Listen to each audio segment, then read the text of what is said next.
What is up, YouTube, Facebook, Instagram, everybody that's tuning into this video, guys? If you already clicked on the video, you seen the thumbnail. We're still breaking down the pithy sayings of Proverbs because we want wisdom, we want knowledge, and we want to apply it to our life so we won't be fools, so we can be successful, not just for our own benefit, but for other people as well. What's the point in gaining all this knowledge and just hoarding it for yourself because it doesn't benefit nobody?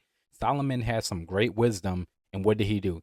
He was trained, he was prepared, and he gave it to his son. I mean, ultimately, when you look at the book of Proverbs, it's really, mostly talking to his son and everything else, but a lot of wisdom for everybody else. I mean, that's the main point about getting wisdom and knowledge, is to help other people. But guys, I'm already talking too much, so let's get right into it. We're on Proverbs chapter 1, verse 15, that tells us, "My son, walk not thou in the way with them, refrain thy foot from their path. A wise man will avoid fools." It will avoid conflict. It will avoid anything that is not of God. Because let's be real, we already know evil communication corrupt good manners. And I love this because in context, when we read in the first, what was the first verses, the first 10 verse, I believe, verse 10 through 13, and he was telling his son, he's like, "Son, if sinner entice thee, consent thou not," because it's not if, it's when. If sinners entice thee, they can never be content by themselves. They got to bring more people down with them. I mean, let's be real. If you take a hard stand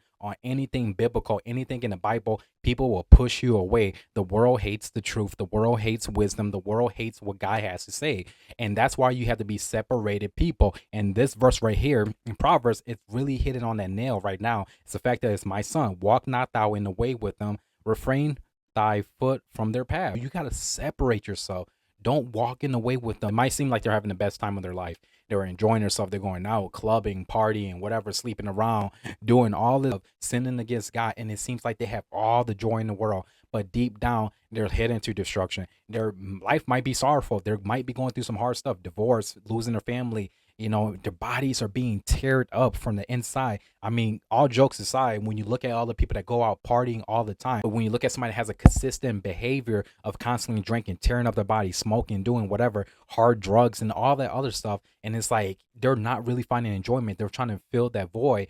And that's why you must refrain from evil communication because it's going to corrupt your good manners. If you have a person that has best mindset, a person that's standing on Bible truth, a person that has believed the word of God, if you put them around fools, you put them around people that have a mindset of partying, negative thinking, it's not going to take long before that starts to rub off on you. It was like a video I was watching. It was an experiment with a strawberry, and they had a toothpick. So they grabbed the strawberry, put it through the toothpick, and they put like another fruit next to it. I can't remember if it was an apple or something. But over time, the strawberry that was moldy started to transfer the mold. It's not transferring, but the mold is going to, the other fruit. I'm gonna say it was apple. So the strawberry that had mold connected with the toothpick, it's going to the apple. And that's just right there. The fact that whatever is negative, it's going to be happening to you. It's nothing you can avoid that. There's another proverb I love so much. "He that walketh with the wise should be wise, but a companion of fools shall be destroyed." And that's like the law of association. Whoever you hang around with, you're going to be a reflection of them. And I love how Solomon is starting this off in the beginning of the book of Proverbs, the first chapters. And it's like, son, don't walk in their path. Avoid them. Get away from them because they're going to corrupt you. It's not going to take long before you start to act like them. It's not going to take long before they start to send you down a hell path, because that's what they're going to do. Because sinners that have not been redeemed, that have not got to know Christ, they don't know what's right from wrong. They don't have morals. They feel like this is a good life. This life that I'm living in debt, partying, clubbing, doing drugs, sleeping around, all this stuff. They get the STDs, they get the disease, they're sick, their body's going through all these stuff. But at the same time, they're going to bring other people with them, not because they want to ruin your life, because in their eyes, in their sight, they believe this is the best life ever, that they're enjoying themselves. And that's why Solomon is laying down the laws from the beginning of his son. And this is a great father. I mean, spitting the game for his kids in the beginning, because myself, I didn't learn this from my dad. A lot of things you fall on, you fall and you learn. Yes, your parents told you, like, don't hang out with so and so because they seem from a visual standpoint, let's say one of your friends, they're obviously in the game.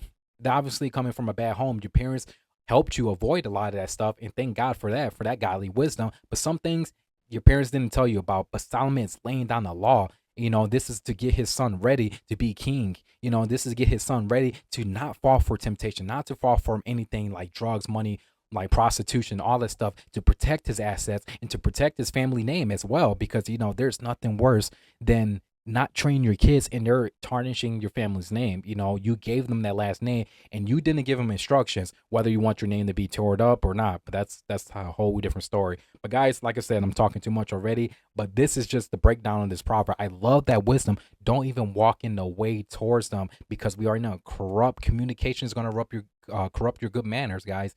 And that's pretty much the end of this verse, guys. You guys stay tuned next time as we break down verse 16, as we continue on getting that pithy sayings, understand the dark